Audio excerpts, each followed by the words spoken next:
Hey guys, welcome to my live blog. তো আজকে চলে এলাম আজকে নতুন ভিডিও নিয়ে। আজকে চলে এসেছি বুটের শাক নিলাতে। যেহেতু পানি দিয়েছে না, একটু গাছগুলো ছেলে দেবো। আর এই যে আমাদের টমেটোর দেশি টমেটোর বাগান দেখতে পাচ্ছেন। তো টমেটো ফুল জালে চলে এসছে, কিছু কিছু গাছে টমেটো হয়ে গেছে বড় বড়। এই যে দেখতে পাচ্ছেন, এখনো পাকেনি, এগুলো সময় লাগবে।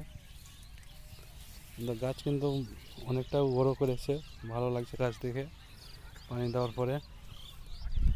কিন্তু কিছু কিছু গাছ কুঁড়ি লেগে গেছে, মানে ধসা লেগে গেছে।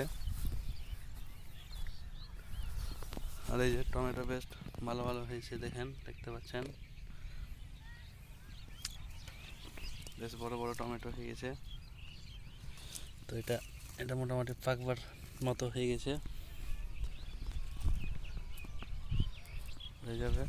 আর এই যে দেখেন, পুরো জমি, পটলের জমি পুরো খুঁড়ে খারাপ করে দিয়েছে।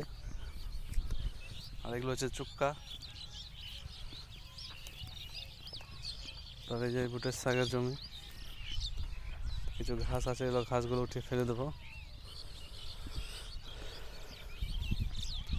আর ওই যেটা আমাদের বেগুনের জমি, বেগুনের গাছ মানে জমি তো পানি দিয়েছিলাম, তো গাছগুলো বেশ ভালোই বড়ো হয়েছে, ফুল চলে এসছে গাছে। তো দেখতে পাচ্ছেন, তো বেগুন কিছুদিন পর থেকে উঠতে লাগবে। তো ভিডিওটা ভালো লাইক করে দেবে, আর ফেসবুকে যদি নতুন হয়ে থাকেন তো ফলো করে দেবেন। তো আজকে ব্লগে শেষ করলাম, ধন্যবাদ।